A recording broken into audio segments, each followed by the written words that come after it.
Buenas tardes, mi grupo está conformado por Kenia Ocampo y quien les habla, Jimena Pinzón, y hoy vamos a hablar sobre miastenia gravis. Este es el contenido que vamos a tratar conforme la charla.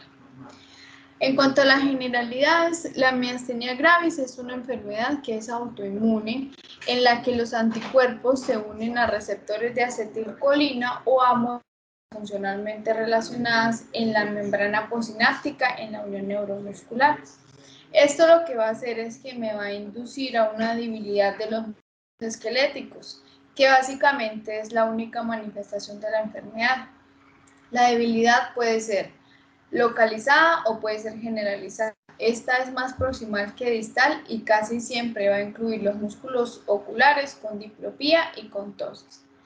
El patrón de afectación suele ser más que todo simétrico. La debilidad generalmente se aumenta con el ejercicio y varía conforme los días y conforme el transcurso del día, porque en la mayoría de las veces la fuerza muscular es casi que normal por la mañana. Tiene una incidencia anual de 8 a 10 casos por 1 millón de personas, una prevalencia de 150 o 150 casos por 1 millón. La miastenia gravis y sus diversos subgrupos son las principales enfermedades que afectan a la unión neuromuscular. En cuanto al síndrome miasténico de Lambert-Eaton y la neuromiotonía, estos son trastornos de autoanticuerpos presinápticos adicionales que son raros, que se van a caracterizar por una disfunción del músculo esquelético.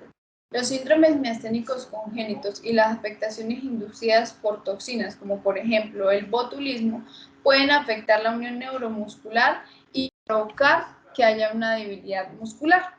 En esta imagen vamos a ver la unión neuromuscular y elementos claves para la patogenia y miastenia gravis. Entonces tenemos que la transmisión neuromuscular va a implicar la liberación de acetilcolina presináptica, que ésta se va a unir a los receptores de acetilcolina en la membrana posináptica. Los receptores van a interactuar con otras proteínas de la membrana, entre las cuales tenemos DOX7, RAPSI y mutan. Lo que es DOX7 y RAPSI son importantes en cuanto al desarrollo de miastenia congénita. Contra los receptores de acetilcolina, así como anticuerpos contra la quinasa específica del músculo, MUSC, y el péptido relacionado con el receptor de proteínas 4, que es el LRP4, me van a inducir debilidad miasténica. Y anticuerpos contra las proteínas intramusculares tinina y el receptor de rianodina son biomarcadores relevantes en algunos subgrupos de miastenia gravis. La acetilcolina es degradada por acetilcolinesterasa local y la inhibición de acetilcolinesterasa conduce a una mejoría sintomática en pacientes que ya tienen miastenia gravis. En cuanto a la etiología, la miastenia gravis es una enfermedad autoinmune. Esta es bien conocida porque afecta a los epítopes de la membrana posináptica de la unión neuromuscular. Este ataque o el ataque inmunológico dependiente sobre la membrana posináptica da como resultado daño de la membrana muscular posináptica. El timoma se va a encontrar aproximadamente en un 15% de los pacientes que tienen miastenia gravis y siempre debe eliminarse quirúrgicamente. El timoma se encuentra con mayor frecuencia en hombres mayores a 40 años y el 50% de estos pacientes van a desarrollar miastenia gravis.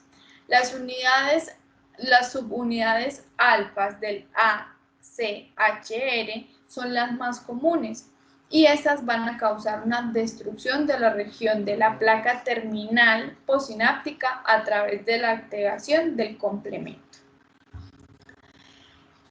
La patología tímica, incluida el timoma, que como habíamos dicho está en un 15% de los pacientes con miastenia gravis, hiperplasia tímica con hiperplasia linfofolicular, que está alrededor de un 65% de pacientes con miastenia gravis, se ha reconocido durante mucho tiempo y se cree que el timo juega un papel muy importante en cuanto a la patogenia de la miastenia gravis. En cuanto a la clínica patogénicas, Estas se definen en base de mecanismos de las enfermedades autoinmunes y de anticuerpos, la molécula del músculo esquelético, estado tímico, características genéticas, respuesta a la terapia y el fenotipo de la enfermedad. Los pacientes que tienen miastenia gravis siempre se deben incluir en un subgrupo que la podemos ver en esta imagen. Entonces, ya sea de inicio temprano, inicio tardío, esta varía conforme la edad, que lo vamos a decir posteriormente. Ocular, seronegativo, LRP4 y timón. En cuanto a las características clínicas y no clínicas en la clasificación de pacientes individuales, esta es muy difícil. En esta tabla vemos las características de los subgrupos de miastenia gravis. Estas influyen tanto en la decisión terapéutica y en el pronóstico de los pacientes. Entonces tenemos la inicio temprano, inicio tardío, que está, como lo habíamos dicho, varía conforme a la... El timoma, quinasa específica de músculo, LRP4, seronegativo y ocular. En cuanto al anticuerpo, la mayoría es el receptor de acetilcolina. La edad de inicio, entonces, solamente es importante. Cuando es menor a 50 años, reconocemos que es inicio temprano. Cuando es mayor a 50 años, reconocemos que es inicio tardío. De resto, se puede presentar a cualquier edad. En el timo, entonces, cuando es de inicio temprano, presenta una hiperplasia común. De inicio tardío ya presenta una atrofia común. De timoma presenta el linfoepitelioma.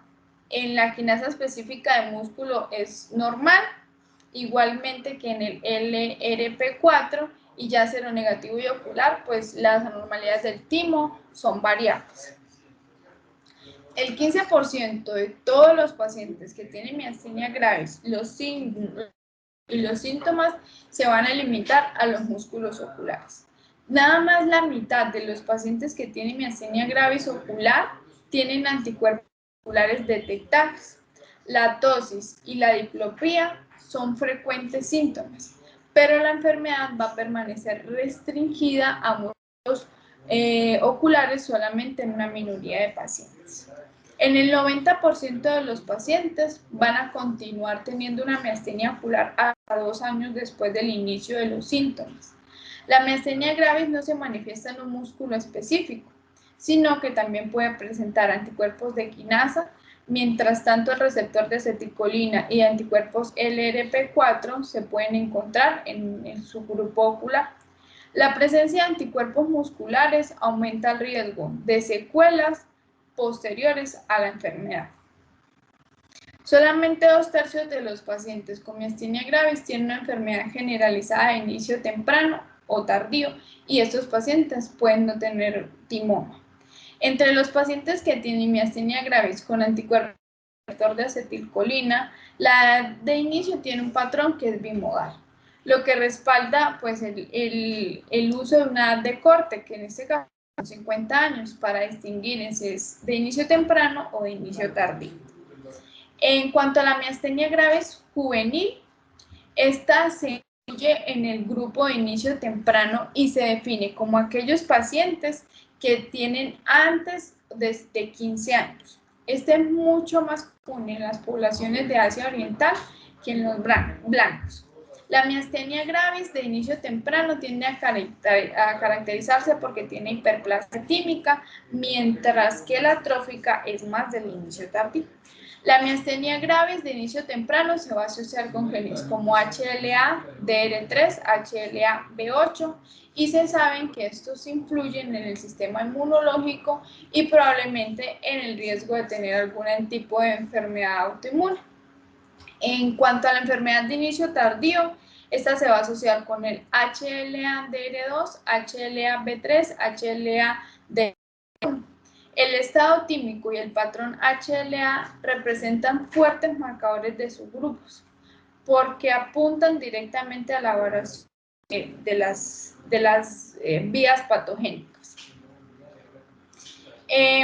La miastenia gravis de inicio temprano tiene 3 veces más probabilidad de ser diagnosticada en mujeres que en hombres. mientras que el inicio tardío es más común en hombres que en mujeres. Los trastornos autoinmunes coexistentes también son muy comunes, pero son más comunes en la enfermedad de inicio temprano que en la de inicio tardío. También a los anticuerpos de timina, que se representan principalmente en pacientes con timoma y miastenia grave de aparición tardía, y anticuerpos del receptor de acetilcolina, son marcadores de enfermedad grave. Los anticuerpos KB1.4 se detectan del 10 al 20% de los pacientes que tienen anticuerpos contra el receptor de acetilcolina. El fenotipo de la enfermedad no difiere entre miastenia grave de inicio temprano ni de inicio tardío. Los pacientes que tienen miastenia graves y tienen anticuerpos específicos en el músculo en comparación a los pacientes que no tienen estos anticuerpos, tienen debilidad muscular más severa. A veces pueden cruzar con atrofia muscular y tienen síntomas marcados de los músculos faciales y músculos vulvares. La debilidad de las extremidades y oculares en estos pacientes son menos frecuentes. En cuanto a los anticuerpos LRP4, están presentes del 1 al 3% de todos los pacientes que tienen miastenia graves. Estos pacientes tienden a presentar solo síntomas de leves a moderados, ya sea casos de miastenia graves con anticuerpos LRP4 y aquellos que tienen quinasa específica de músculo. Estos pacientes tienen que clasificarse según la quinasa específica del músculo de los anticuerpos P4. En algunos pacientes que tienen miastenia gravis no se pueden detectar anticuerpos séricos contra las proteínas de la unión neuromuscular. Después de las pruebas estándar con kits disponibles comercialmente, del 10 al 15% de los pacientes son seronegativos. Los ensayos basados en células para la detección de anticuerpos son más sensibles que las pruebas de suero. ¿Por qué? Porque los antígenos expresados en las membranas celulares pueden agruparse y mantener su conformación natural. Estos ensayos basados en células se han desarrollado para los anticuerpos receptores de acetilcolina, quinasas específicas de músculo y también los LRP4. Un tercio de los pacientes con miastenia gravis generalizadas que son seronegativos en las pruebas estándar son seropositivos en los celulares. Algunos pacientes pueden tener anticuerpos patógenos contra otros antígenos de membrana postsináptica. Estos antígenos interactúan con receptores de acetilcolina. En cuanto a los signos y los síntomas clínicos y la clasificación clínica, la característica clínica central de la miastenia gravis es la habilidad, que es fluctuante y fatigable de los grupos musculares, que estos van a empeorar con el ejercicio y van a mejorar con el reposo. La dosis frecuentemente es asimétrica y la diplopía es binocular. Si los síntomas de estos son los síntomas de presentación más comunes y eventualmente aparece en la mayoría de los casos al comienzo de la evolución de la enfermedad. Algunos pacientes también pueden presentar debilidad vulvar, que esta resulta en disartria, disfagia, debilidad para cerrar la mandíbula y debilidad facial. A esto se le conoce como o gruñido miasténico, que es la que vemos en la imagen de la diapositiva. Esta puede ser una presentación que es inicial. Los pacientes con músculos vulvares y faciales débiles refieren un habla que es nasal después de un habla prolongada. También tienen líquidos que se escapan por la nariz al beber. Los pacientes tienen incapacidad para silbar y tienen incapacidad para beber con un pitillo. También la comida se les puede atascar en la garganta al comer, tienen dificultad para sonreír y fatiga de la mandíbula al masticar alimentos que suelen ser duros. La flexión del cuello suele verse afectada. la flexión suele verse más afectada que la extensión, pero puede ocurrir el síndrome de la cabeza caída. La debilidad de los músculos de las extremidades suele ser proximal más que el distal y es simétrica, pero la extensión de los dedos, la muñeca, la dorsiflexión del pie también suelen verse afectadas. La debilidad de las extremidades provoca dificultad para realizar tareas que requieren que los brazos estén por encima de la cabeza, levantarse de asientos que son bajitos, también levantarse de los inodoros, caminar distancias que son prolongadas, subir escaleras. Y también se ha descrito que existe debilidad de los tríceps, especialmente en pacientes que son afroamericanos. Bueno, aquí podemos ver que algunas exacerbaciones pueden ser inducidas por algunos medicamentos, por cirugías o por infecciones.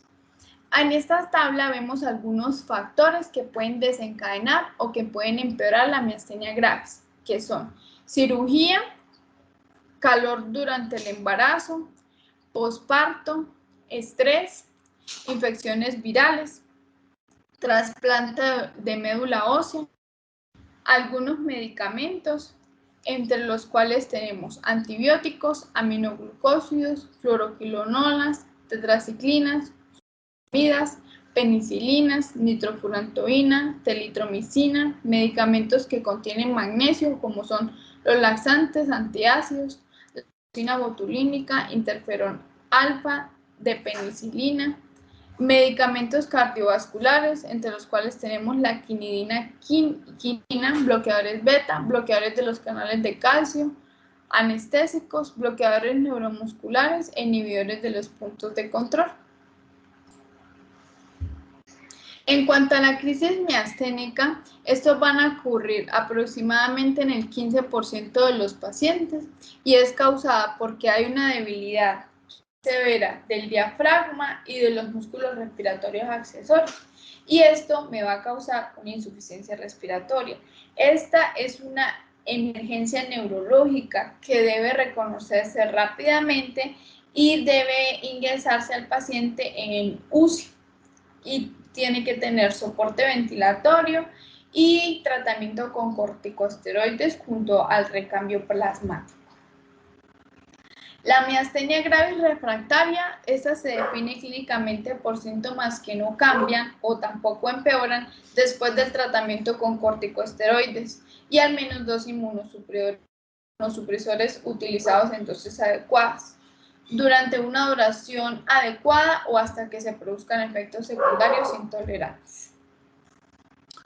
Bueno, entonces el Consejo Asesor Científico Médico de la Miastenia Gravis Foundation of America desarrolló y publicó una clasificación clínica para lograr que una descripción más uniforme de diferentes subgrupos de pacientes que tienen miastenia gravis y también la gravedad de la enfermedad.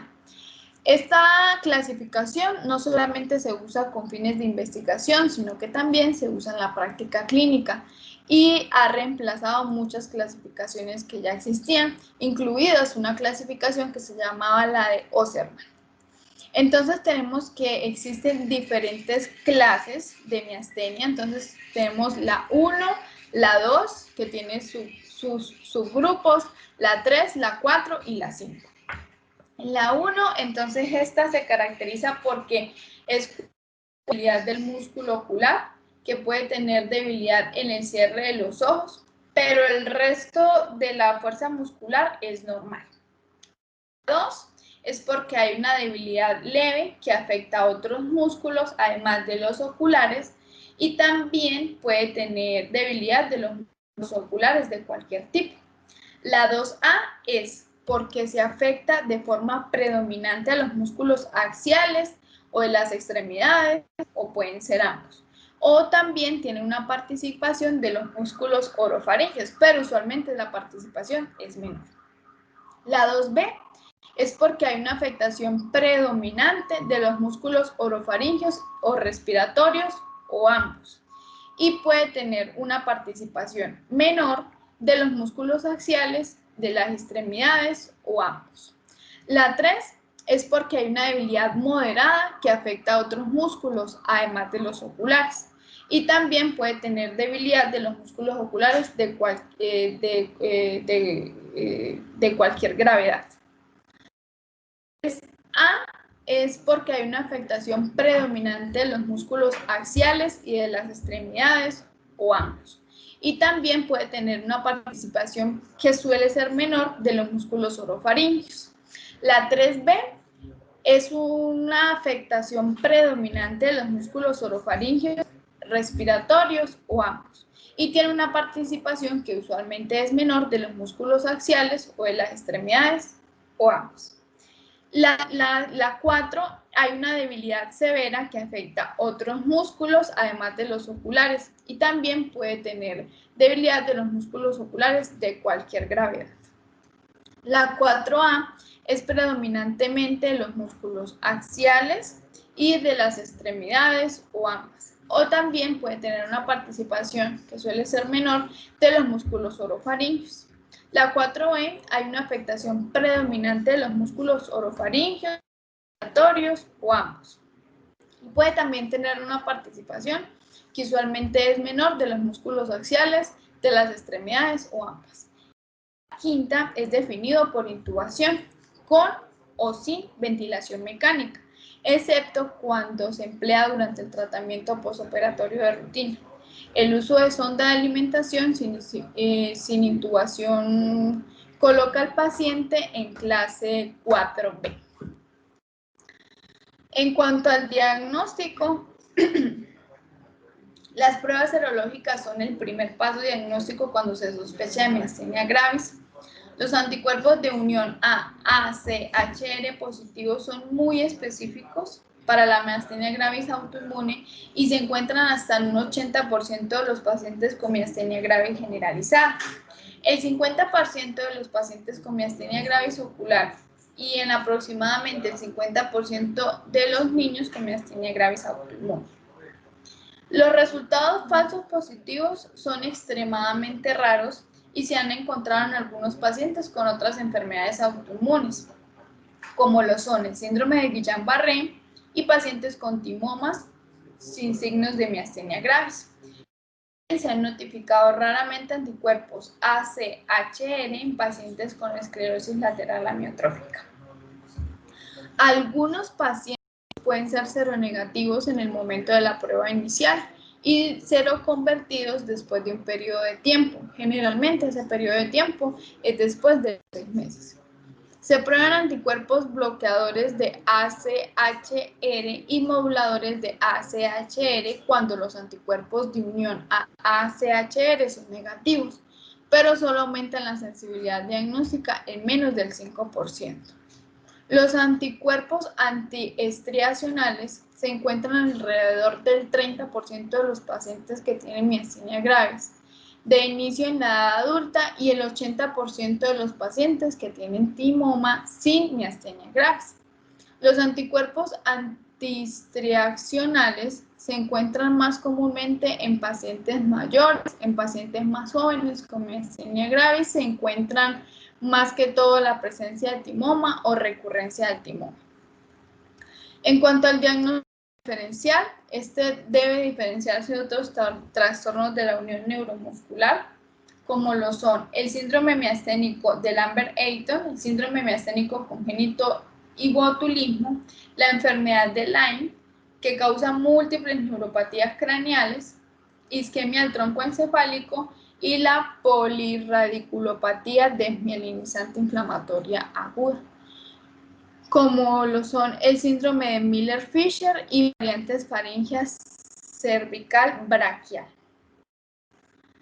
La miastenia gravis, que es puramente ocular, debe diferenciarse de los trastornos mitocondriales, tales como oftalmoplegia externa progresiva crónica y la distrofia muscular oculofaringea. La ptosis en estos trastornos es ya simétrica, es progresiva y no es fatigable ni tampoco es fluctuante, a diferencia de la miastenia gravis. En la oftalmoplegia externa progresiva crónica y la distrofia muscular oculofaringea, a diferencia de la miastenia gravis, rara vez va a causar una diplopía debido a la progresión lenta y la evolución uniforme de todos los oculares. La biopsia muscular y las pruebas de ADN pueden ayudar a confirmar el diagnóstico de una oftalmoplegia externa progresiva crónica o la distrofia del músculo oculofaríngeo. Muchas gracias. Bueno, buenas tardes, mi nombre es Kenia Ocampo y ahora vamos a hablar sobre el tratamiento de la miastenia gravis. Primero vamos a hablar sobre el medicamento para terapia sintomática. Todos los subgrupos de miastenia gravis responden a la inhibición de la colinesterasa.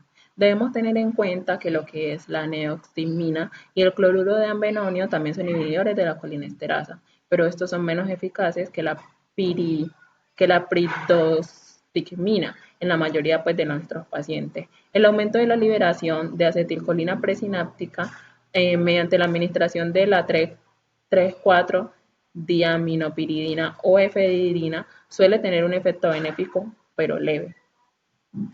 Rara vez vamos a ver que se use mucho en el uso práctico. La miastenia gravis con anticuerpos de quinasa específicos del músculo generalmente tiene una respuesta menos favorable a otros fármacos que se administran para la terapia sintomática. La miastenia gravis juvenil a menudo tiene una excelente respuesta a la piridostigmina. Vamos a ver que la dosis se decide sobre la base del efecto que tiene, por ejemplo, la fuerza muscular y los efectos secundarios que dependen de la dosis que se le está administrando al paciente. Esto generalmente afecta con frecuencia el tracto gastrointestinal. Los efectos secundarios típicos que van a presentar estos pacientes puede ser diarrea, dolor abdominal, calambre, aumento de los latidos, va a tener vómito, náuseas, va a aumentar la salivación. Algunos pueden llegar a tener urgencia urinaria y va a tener aumento de la sudoración. Vamos a ver que la mayoría de los pacientes son capaces de ajustar su propia dosis. Por eso van a tener como variaciones de un día a otro. Entonces el efecto de la piridostigmina permanece sin cambios durante un periodo de años con medicamentos inmunosupresores. La mayoría de los pacientes que tienen miastenia gravis van a tener una medicación inmunosupresora porque ellos necesitan cumplir con unos objetivos del tratamiento en cuanto a función física completa o casi completa para mejorar la calidad de vida de estos. Entonces, la medicación de la inmunosupresión se administra a todos los pacientes que no van a tener un resultado funcional completamente satisfactorio con la terapia sintomática y la de apoyo, pues, solas como tal. Entonces, el consenso de los expertos y los datos de ensayo apoyaron el uso de la prednisolona o la prednisona en combinación con la azatriopina, que como tratamiento están en la primera línea.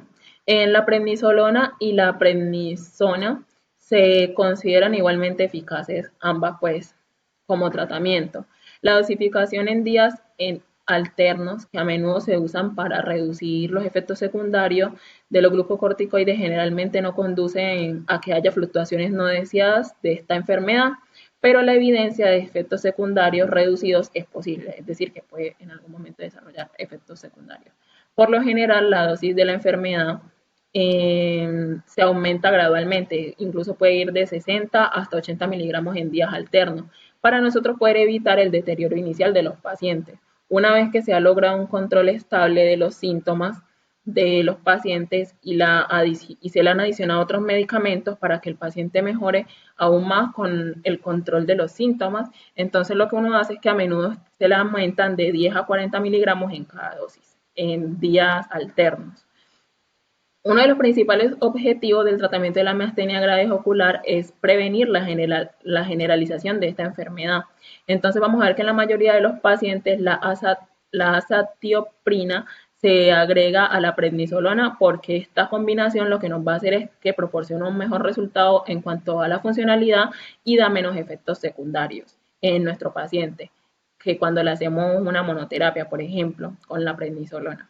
Entonces, si los glucocorticoides están contraindicados, si el paciente los está rechazando o no se le puede dar o se le puede administrar lo que es la azatriopina sola.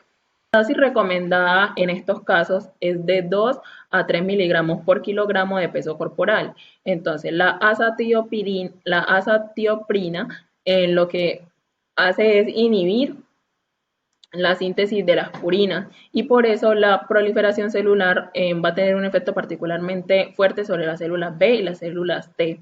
Nosotros debemos evaluar lo que es la actividad de la tiopurina metiltransferasa antes del tratamiento, porque pues si contamos con la prueba que esté disponible, porque la baja actividad lo que va a causar es aumentar el riesgo de la azatriopina tenga efectos secundarios tóxicos pues para estos pacientes. La actividad enzimática está ausente en solo el 0,3% de la población general, mientras que la actividad enzimática baja se encuentra hasta en el 10% de la población, lo que nos dice que con algunas variaciones que reflejan esto se ve más que todo genéticamente. La acetropina no se recomienda en pacientes sin actividad de tiopurina, de metiltransferasa y debe usarse con precaución y en dosis bajas inicialmente con estos pacientes. El tratamiento a largo plazo es seguro para todos los pacientes, incluidos los jóvenes. La mayoría de las pautas recomiendan micofenolato de mofetilo para lo que es la miastenia gravis leve o moderada, aunque hasta ahora no se ha demostrado un beneficio adicional con este medicamento en unos estudios pues, que se realizaron a corto plazo, que tenían limitaciones metodológicas. El fármaco lo que hace es bloquear la síntesis de purinas e interfiere en la proliferación de células B y T. El metotrexato, la ciclosporina y el tracolimus son fármacos que son inmunosupresores secundarios alternativos, es decir, los tenemos como segunda opción. El efecto de estos fármacos puede que sea similar a lo que es el efecto de la azatioprina. El rituximab lo que va a hacer es que nos va a mostrar un tratamiento potencialmente potente, valga la redundancia, para la miastenia gravis. El monoclonal, que es un anticuerpo que se especifica en el antígeno de la superficie CD20, lo que hace es que en los linfocitos B debe ser eficaz en enfermedades mediadas por anticuerpos, como en la miastenia gravis. La respuesta de las células T están influenciadas por el rituximab. La evidencia de series de casos pequeñas indican que hay 2/3 de la población que pueden tener o tiene miastenia gravis. Y una respuesta insuficiente a la prednisolona y la azatioprina lo que nos está haciendo es demostrarnos que en este caso se puede usar lo que es el rituximab. No se estableció una dosis para este como inicial que esté indicada. El tratamiento debe repetirse si los síntomas reaparecen después de varios meses. Las preocupaciones con respecto al rituximab son el riesgo de desencadenar trastornos que son autoinmunes adicionales y la leucoencefalopatía multifocal, en la cual es progresiva con un virus. El esquema de tratamiento para la miastenia gravis está resumido aquí en esta tabla que les estoy mostrando. Los pacientes con miastenia gravis que se desarrollan tardíamente o vemos que están asociados con timoma o anticuerpos quinasas que son específicos del músculo, estos tienden a que su enfermedad sea un poco más grave y estos generalmente necesitan un tratamiento farmacológico que es inmunosupresor y que es a largo plazo. En algunos pacientes con esta enfermedad tienen una aparición tardía y esa enfermedad puede ser más leve y más similar a la enfermedad cuando está empezando. La presencia de anticuerpos contra quinasas específicos del músculo, como la tinina, el receptor de la rianodina o el KB1.4, es una indicación de inmunosupresión. La miastenia gravis, que se asocia a los anticuerpos quinasa específicos del músculo liso, tienen una respuesta particularmente favorecedora al rituximab. Ahora vamos a hablar sobre la tigmectomía. En los pacientes que tienen timoma y miastenia gravis, lo que uno debe realizar es una tigmectomía. Esto es para extirpar ese tumor. Entonces, se ha informado que hay un beneficio después de esta cirugía total para este tipo de pacientes. Entonces, se informa que un beneficio mayor es que los pacientes que tuvieron inicio temprano con el timoma se van a recuperar más. El timo tiene un papel clave en la introducción a la producción de anticuerpos del receptor de la acetilcolina en pacientes con miastenia gravis. Muchos estudios que se nos explicaron aquí han comparado los resultados de los pacientes que se someten a la timectomía y a los pacientes que no se someten, demostrando que los que sí se sometieron tuvieron como una mejor recuperación, se estuvieron mejor y junto con el tratamiento farmacológico inmunosupresor y las exacerbaciones durante 3 años de observación, vieron que era pues más beneficioso extirpar este tumor. Estos pacientes que pasan por esta cirugía, vamos a ver que generalmente tienen una hiperplasia tímica. Entonces, la timectomía también debe considerarse en lo que son los niños y los jóvenes, porque la mayoría de los pacientes con enfermedad de inicio tardío tienen un timo atrófico. Sin embargo, la hiperplasia tímica puede ocurrir en pacientes que son jóvenes en un subgrupo de inicio tardío. La timectomía también debe realizarse en pacientes que tienen miastenia gravis generalizada y tienen anticuerpos contra lo que es el receptor de acetilcolina y cuyos síntomas vamos a ver que los van a desarrollar entre los 50 y los 65 años de edad. Especialmente cuando los biomarcadores nos van a mostrar una similitud con la enfermedad de inicio temprano. La evidencia actual no nos ha respaldado que lo que es la timectomía en pacientes con miastenia gravis y quinasa específica sea como muy recomendada. Entonces tampoco se recomienda para pacientes que tienen miastenia ocular, ya que hay unas pruebas suficientes que demuestran que la cirugía evita la generalización o produce miastenia o produzca remisión. Sin embargo, se ha argumentado que debemos considerar la timectomía para el tratamiento de la miastenia gravis ocular cuando el tratamiento farmacológico ha fallado. La timectomía generalmente no la vamos a ver recomendada para pacientes en los que todas las pruebas de anticuerpos musculares dan negativo, porque, sin embargo, algunos de estos pacientes tienen anticuerpos contra el receptor de acetilcolina. Entonces, a veces esto lo que pasa es que no se detecta muy temprano en los exámenes que son de rutina. Por lo tanto, en pacientes con pruebas de anticuerpos musculares negativos tenemos una enfermedad generalizada con biomarcadores que son similares a los de los pacientes que tienen un inicio temprano. Entonces se debe considerar que la timectomía, si el paciente pues puede consumir los fármacos, entonces primero los fármacos y luego la timectomía. Y ya esta se toma como segunda opción cuando no responde a los fármacos.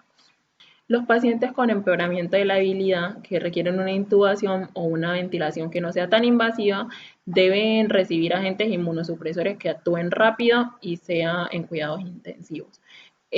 Una crisis miasténica inminente con un rápido empeoramiento y una debilidad severa, lo que va a hacer es que el umbral para decidir admitir a un paciente en una unidad sea bajo. El aumento de la debilidad generalizada, la disfunción respiratoria, que las infecciones graves, por ejemplo, las condiciones coexistentes con los factores que tienen estos pacientes tienen que tomar medidas como la capacidad vital y los niveles de gases en sangre que tienen un valor limitado, ya que el deterioro en estos pacientes puede ser súper rápido de un momento a otro como resultado de la fatiga miasténica característica. La elección entre ellos depende de los factores individuales del paciente y de la experiencia. También tenemos que contar con la disponibilidad y la tradición pues que tenga la institución. La inmunoglobulina intravenosa a menudo se considera que es más conveniente con efectos secundarios y que sean menos graves. Un paciente puede tener una respuesta a un enfoque de tratamiento, pero a veces no reacciona al otro. Entonces, el efecto de tratamiento se limita a pocos meses y, por tanto, se debe combinar con un tratamiento que sea inmunosupresor ya de larga duración. En algunos pacientes la respuesta al tratamiento se retrasa y el tratamiento inmunosupresor combinado con cuidados intensivos debe mantenerse al tiempo para que sea necesario inducir la remisión caso tal. La crisis miasténica con necesidad de asistencia respiratoria es poco común, ya casi no se ve en los pacientes que tienen esta enfermedad y la mortalidad es baja. El esquema de tratamiento es esta tablita que ustedes están viendo aquí, que es como lo que les dije, pero resumido. El tratamiento de apoyo. Debemos recomendar programas, por ejemplo, de actividad física y entrenamiento sistemático a un nivel bajo o medio de intensidad para estos pacientes y ellos se deben adaptar de forma individual. Debemos evitar que los pacientes lleguen a sobrepeso, que tengan dispositivos de asistencia, puede ser muy útil cuando hay síntomas oculares. Debemos evitar lo que son los relajantes musculares, la penicilina y algunos otros antibióticos en caso de que esto sea posible. Las estatinas pueden agravar y pueden desenmascarar lo que es la miastenia gravis, pero la presencia de una miastenia grave no se considera una contraindicación para la estatina. Las indicaciones para el tratamiento con estatinas en pacientes que tienen esta enfermedad son las mismas indicaciones que se hacen en otros tratamientos para los pacientes que no tienen esta enfermedad. Entonces, si un fármaco parece estar indicado, es importante estar alerta para detectar el empeoramiento de la debilidad cuando introduce un nuevo fármaco a este grupo de tratamiento. La insuficiencia respiratoria, que se debe por la debilidad de los músculos diafragmáticos e intercostales, es una amenaza muy importante que debemos prestarle atención, porque la función respiratoria durante cualquier procedimiento quirúrgico, por ejemplo la timectomía, puede hacer que sea un componente importante en lo que es el tratamiento para la miastenia gravis. Esto puede ser un desafío particular en pacientes que son ya ancianos o tienen varias comorbilidades ya que existentes. La administración oral de piridoximina y prednisona o prednisolona lo que va a hacer es que sea seguro administrarlo en el embarazo. La información actual indica que el tratamiento con azatioprina y ciclosporina también es seguro. El micofenolato de mofetilo y el metotrexato están contraindicados en el embarazo porque tienen riesgos teratogénicos. La inmunoglobulina intravenosa y la plasmaféresis son útiles para empeorar la debilidad durante el embarazo, entonces estas se deben administrar durante la lactancia. La miastenia neonatal transitoria ocurre en el 15% de los niños como resultado de una transferencia que se hizo de anticuerpos IgG transplacentarios contra el receptor de acetilcolina y la quinasa específica del músculo o la LRP4. Bueno, ahora vamos a hablar sobre el pronóstico. Con la disponibilidad actual de ventilación mecánica, cuidados intensivos de apoyo para los pacientes que pasan por crisis miasténica y el aumento de las opciones disponibles para la terapia de inmunomodulación, la mortalidad de la miastenia grave es inferior al 5%. Los pacientes con timoma y los pacientes que tienen un tipo de miastenia generalizada más refractaria, como los que tienen comorbilidades complejas, eso sí ya tienen una mayor morbilidad y mortalidad. Aproximadamente el 15% de los pacientes con miastenia gravis no responden al tratamiento y los factores asociados con la enfermedad refractaria incluyen timoma, anticuerpo MUSK, la edad más joven, que sean mujeres. También vamos a ver que algunos pacientes con miastenia graves desarrollan una debilidad fija que esa ya no responde a la inmunomodulación. Se ha informado que una debilidad fija aislada grave en los músculos como el tríceps, especialmente en los pacientes afroamericanos, debe reconocerse muy rápido para uno tener que evitar como intervenciones quirúrgicas que son innecesarias. Bueno, la gravedad máxima de los síntomas y signos de alcance típicamente en los primeros años va como desde que el paciente nace hasta los 2 años de inicio. Ya es más difícil verse como en los jóvenes y en la edad de los adultos jóvenes. Las exacerbaciones de miastenia grave son más comunes en las primeras etapas de la enfermedad y antes de que el tratamiento se haya implementado por completo, vamos a ver estas exacerbaciones. Las exacerbaciones incluso pueden ser provocadas por los mismos medicamentos, por infecciones virales, enfermedades interrecurrentes, por embarazo, cirugía y hasta por estrés. Ahora vamos a hablar de la miastenia en el embarazo. Vamos a ver que aquí aplican consideraciones especiales en las mujeres que tienen esta enfermedad y están en edad fértil o están embarazadas. El resultado del embarazo para estas pacientes generalmente es bueno, pero vamos a encontrar un porcentaje del 20 al 30% donde ellas pueden experimentar exacerbaciones que son más comunes en el primer trimestre o en el periodo posparto. La mejoría puede ocurrir en el segundo y el tercer trimestre.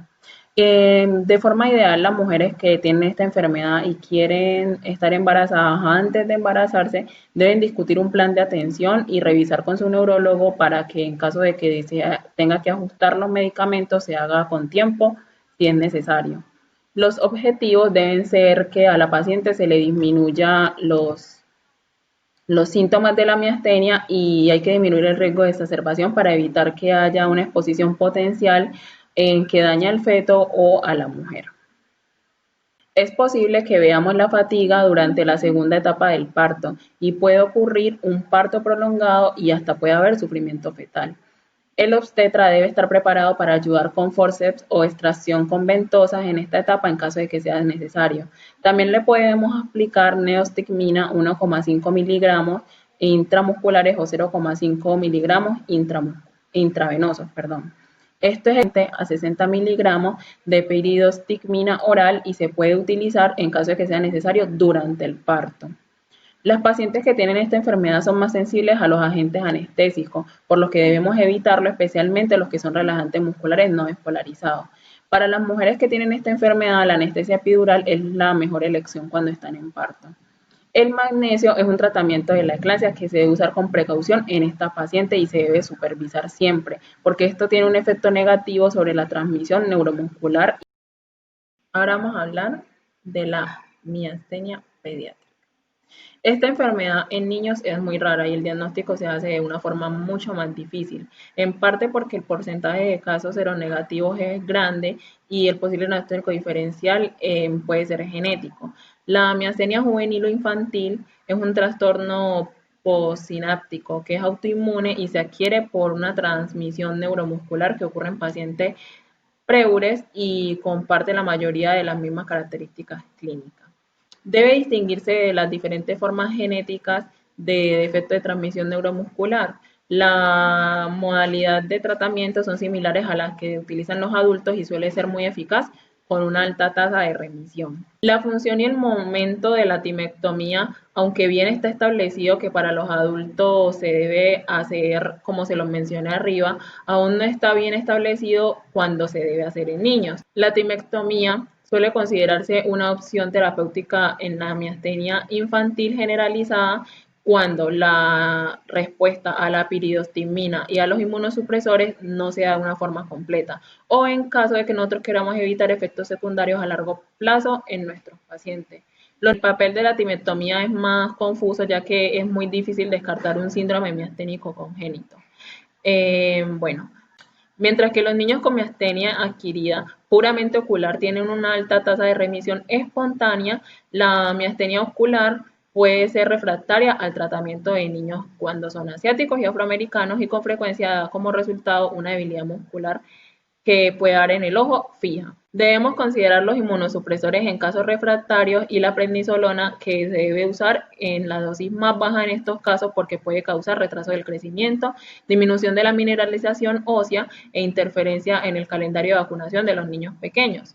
La miastenia neonatal transitoria es una forma transitoria de miastenia autoinmune que va a afectar al recién nacido de madres que han tenido esta enfermedad también autoinmune y es causada por la transferencia placentaria de anticuerpos AChR maternos. En esta enfermedad es autolimitada y se resuelve después de que desaparece el anticuerpo materno. Esto generalmente ocurre en un mes. Y se le hace atención en forma de apoyo para ir mirando la progresión del paciente. Es muy raro y ocurre solamente en un 10 a un 15% que los bebés nacidos de madres miasténicas sufran de esta enfermedad. Bueno, ahora les voy a hablar sobre los síndromes miasténicos congénitos. Estos síndromes son enfermedades hereditarias de la unión neuromuscular, es muy rara y son causados por variantes patógenos en genes que codifican diferentes proteínas que se expresan en una unión neuromuscular. Bueno, vamos a ver que los genes asociados con mayor frecuencia son los que codifican las subunidades AChR y pueden causar deficiencia de esta misma o función cinética normal de esta misma con pérdida o ganancia de la función. Los síndromes miasténicos los vamos a heredar de forma recesiva o de forma dominante y los síntomas suelen aparecer al nacer o en la primera infancia. Muy rara vez vamos a ver que se dé en la niñez o en la adultez temprana. Las principales características clínicas que van a dar estos síndromes incluyen debilidad fatigable del músculo esquelético, que esto me puede afectar los músculos oculares, las extremidades, los músculos respiratorios, va a haber llanto.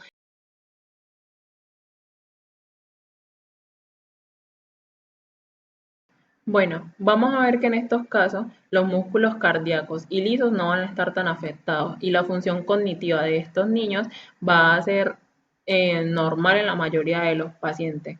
El principal diagnóstico diferencial que incluye esta enfermedad puede ser miopatías congénitas y otras causas del síndrome del lactante flácido. Algunas características clínicas que van a presentar ya son más típicas, que pueden ser de ciertos síndromes miasténicos congénitos y para poder diagnosticarlas. Vamos a ver que lo que es la artrogriposis múltiple congénita, las contracturas, el síndrome del lactante flácido, la insuficiencia respiratoria, entre otros, que son diagnóstico diferencial, pueden ser causados por el RAPSN que tiene pues, los defectos. El estridor de la infancia, la pérdida de la lengua, la tosis con moderación de movimientos oculares y los rasgos faciales miopáticos pueden empeorar con inhibidores de la colinesterasa y una mejora espectacular con la efedrina o el albuterol. El diagnóstico de estos síndromes miasténicos congénitos se basa en las características clínicas típicas. Esto incluye la ausencia de anticuerpos AChR o los MuSK que están en suero. La ausencia de estigmas típicos de miopatías congénitas en la biopsia muscular, una disminución de la CMAP en la estimulación nerviosa repetitiva de baja frecuencia o disminución de la CMAP repetitiva después de una sola estimulación. También vamos a ver que puede haber anormalidad en el EMG de fibra única que no va a tener respuesta clínica al cambio plasmático u otros inmunosupresores. Las pruebas genéticas pueden comenzar con pruebas de un solo gen en caso de que las características típicas de un síndrome miasténico se vean pues fácilmente, o se hace un panel multigénico con pruebas genómicas en caso de que los pacientes tengan las pistas clínicas menos típicas. En estos casos vamos a hacer un tratamiento con inhibidores de la acetilcolinesterasa, que es eficaz en la mayoría de los casos, no en todos. Y ya la excepción es que tenga canales rápidos o DOK7, que es el síndrome miasténico congénito. El albuterol y la efedrina son muy eficaces en este síndrome cuando es con DOK7 y con la COLQ, cuando son estos los defectos. La fluoxetina es beneficiosa en algunos pacientes con síndrome miasténico congénito de canal lento. Y en esta tabla ustedes lo que están viendo es un resumen de lo que yo les acabé de comentar. Ya para concluir, vamos a hablar sobre que la miastenia es una enfermedad autoinmune neuromuscular altamente tratable que debe ser diagnosticada y manejada de inmediato por los neurólogos. La crisis miasténica es una enfermedad neurológica que tiene buen pronóstico y tiene una baja mortalidad cuando se diagnostica y los tratamos a tiempo. Muchos fármacos e inmunomoduladores se encuentran actualmente en desarrollo y en ensayo para pues, tratar esta enfermedad y continuar mejorando. Siempre van a quedar algunos problemas sin resolver, incluyendo cuándo y cómo interrumpir la terapia inmunosupresora en estos pacientes que tienen esta enfermedad. Y sobre todo en el papel de la timectomía de la miastenia infantil, seronegativa y anti-MuSK. Recientemente se ha demostrado que esta enfermedad generalizada aguda y la crisis miasténica son efectos secundarios emergentes, los cuales se han provocado por el uso de estos inhibidores. Los síndromes miasténicos congénitos son enfermedades muy raras que debemos diferenciarlas de las otras formas autoinmunes de trastornos de la unión neuromuscular, porque el tratamiento en estos casos se puede hacer de una forma mucho más eficaz. Muchas gracias.